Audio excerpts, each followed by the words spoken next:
আসসালামু আলাইকুম। এমকেএইচ tech BD চ্যানেলের আরও একটি নতুন ভিডিওতে আপনাদের সবাইকেই স্বাগতম জানাচ্ছি।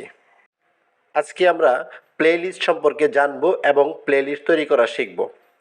এখন প্লেলিস্ট কি এটা আগে বুঝতে হবে। প্লেলিস্টটা হচ্ছে, ধরেন আপনি এক ধরনের ভিডিও, হতে পারে সেটা মিউজিক, হতে পারে সেটা টেকনোলজি, হতে পারে সেটা মোবাইল, হতে পারে সেটা কম্পিউটার বেসিক, হতে পারে একটা ফ্রিল্যান্সিং বিষয়ক, অর্থাৎ যেই বিষয়গুলোতে আপনি ভিডিও তৈরি করবেন সেই ভিডিওগুলোকে টপিক ওয়াইজ অথবা বিষয়ভিত্তিক করে সাজিয়ে রাখার নাম হচ্ছে প্লেলিস্ট। প্লেলিস্ট তৈরি করার প্রয়োজনীয়তা রয়েছে কারণ আপনার ইউটিউব চ্যানেলে যখন আপনি ভিডিও আপলোড করতে থাকবেন, দেখা গেছে আপনি 100, 150, 200, 1000, 2000 ভিডিও আপলোড করেছেন। এই ভিডিওগুলো থেকে সকল দর্শক সব ধরনের ভিডিও দেখবে না। ধরে নেন একজন গ্রাহক দেখবে ডাটা এন্ট্রি সম্পর্কিত টিউটোরিয়াল সে চাচ্ছে। এখন আপনার চ্যানেলে ডাটা এন্ট্রির অনেকগুলো ভিডিও আছে, বাট সেটা কাস্টমাইজ করা নাই, অর্থাৎ প্লেলিস্ট আকারে অ্যাড করা নাই। তার মানে তাকে ওই 200, 250 বা 2000 ভিডিও খুঁজে খুঁজে তার ডাটা এন্ট্রি ভিডিওগুলো বের করে নিতে হবে। সুতরাং এভাবে কোনো দর্শক খুঁজে খুঁজে আপনার চ্যানেল থেকে ভিডিও বের করে দেখবে না।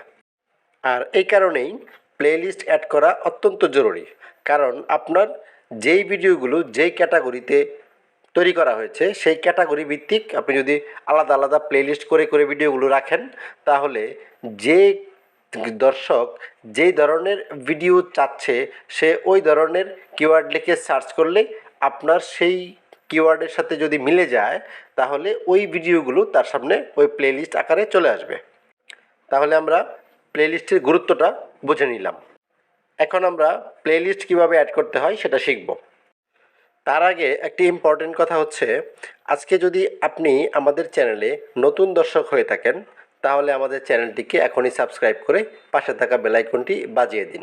কারণ আমাদের চ্যানেলে নিয়মিত এ ধরনের প্রয়োজনীয় ইউটিউব, ফেসবুক এবং মোবাইল ও কম্পিউটারের বেসিক বিষয়ের উপরে শিক্ষামূলক টিউটোরিয়াল নিয়মিত আপলোড করা হয়। তাই কোনো ভিডিও যেন আপনার মিস না হয়ে যায়।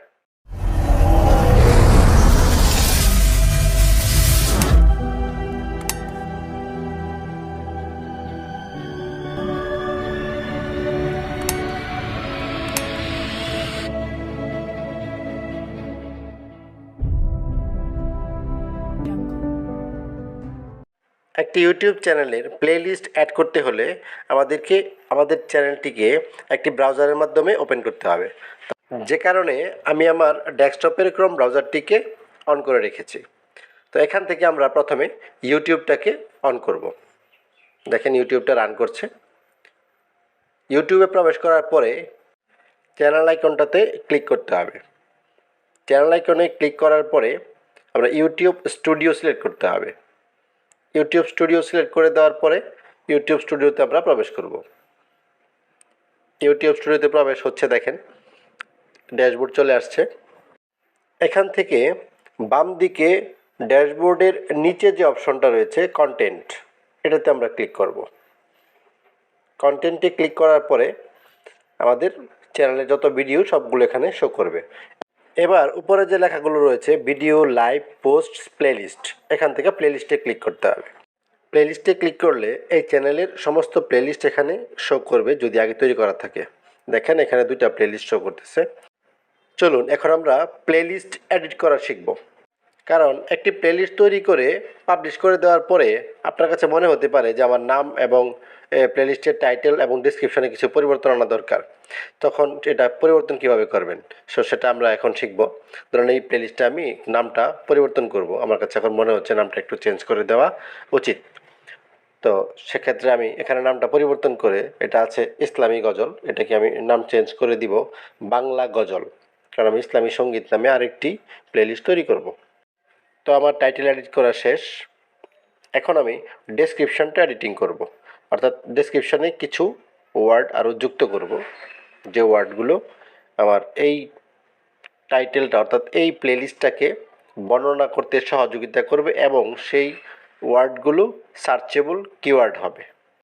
দেখেন আমার ডেসক্রিপশন এডিট করাও কমপ্লিট। এখন আমি এটাকে পাবলিশ করব। আমার প্লেলিস্টের পাবলিক অপশনে আছে, এটাকে আপনি ইচ্ছে করলে হাইড করে রাখতে পারেন, প্রাইভেট করে রাখতে পারেন। তখন আমি এটা পাবলিকে রেখেই সেভ করে দিচ্ছি। তার মানে আমার প্লেলিস্টটা এডিটিং করা হয়ে গেল। তো আমরা এখন শিখে নিলাম কীভাবে প্লেলিস্ট এডিট করতে হয়। এবার আমরা নতুন প্লেলিস্ট ক্রিয়েট করব। তার জন্য উপরে চ্যানেল আইকনের পাশে যে ক্রিয়েট অপশন আছে, যেখান থেকে আমরা ভিডিও আপলোড করি, সেই ক্রিয়েট অপশনটাতে ক্লিক করতে হবে। প্লাস আইকন সম্বলিত ক্রিয়েট অপশনটাতে ক্লিক করার পরে দেখেন নিচে নিউ প্লেলিস্ট অপশনটাতে ক্লিক করতে হবে। নিউ প্লেলিস্ট অপশনটাতে ক্লিক করার পরে আপনার প্লেলিস্ট তৈরি করার জন্য এই বক্সটা ওপেন হবে। এখানে আমাদের টাইটেল দিতে হবে। প্রথমে টাইটেল অর্থাৎ আপনি যে প্লেলিস্টটা তৈরি করবেন তার নামটা অবশ্যই সার্চেবল কিওয়ার্ড হতে হবে, তাহলে এই প্লেলিস্ট থেকে আপনি উপকারিতা পাবেন। টাইটেলটি দেওয়া শেষ হলে এখন ডেসক্রিপশন দিতে হবে। ডেসক্রিপশনটা হচ্ছে আপনি যেই প্লেলিস্টটা তৈরি করেছেন এই প্লেলিস্টের মধ্যে মূলত কী ধরনের ভিডিও আপনি রাখতে চাচ্ছেন তার একটি বিবরণ দিতে হবে, যাতে ইউটিউব আপনার এই প্লেলিস্ট সম্পর্কে একটি স্বচ্ছ ধারণা পায়। তাহলে পরবর্তীতে যখন কোনো দর্শক আপনার এই প্লেলিস্টের সম্পর্কিত ভিডিও লিখে সার্চ দিবে, তখন ইউটিউব আপনার এই প্লেলিস্টটাকে ওই দর্শকের সামনে উপস্থাপন করবে। সো এই কারণে ডেসক্রিপশনটাও অত্যন্ত গুরুত্বপূর্ণ। তো ডেসক্রিপশনের মধ্যে চেষ্টা করবেন সার্চেবল কিওয়ার্ডগুলো ইউজ করার, যেগুলো আপনার এই প্লেলিস্টটাকে বর্ণনা করতে সহযোগিতা করবে, পাশাপাশি সার্চেবল কিওয়ার্ড হবে। তো আমি ডেসক্রিপশন লিখে শেষ করলাম।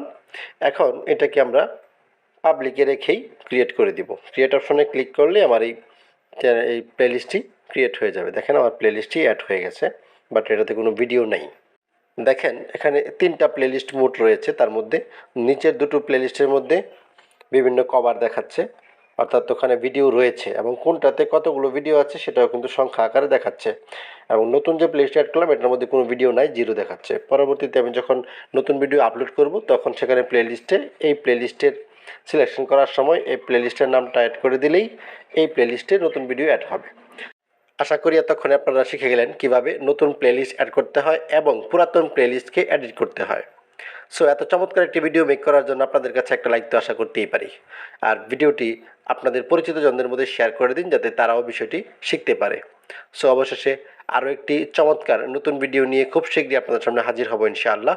সে পর্যন্ত আল্লাহ তাআলা আপনাদের সুস্থ রাখুন, ভালো রাখুন। আল্লাহ হাফেজ।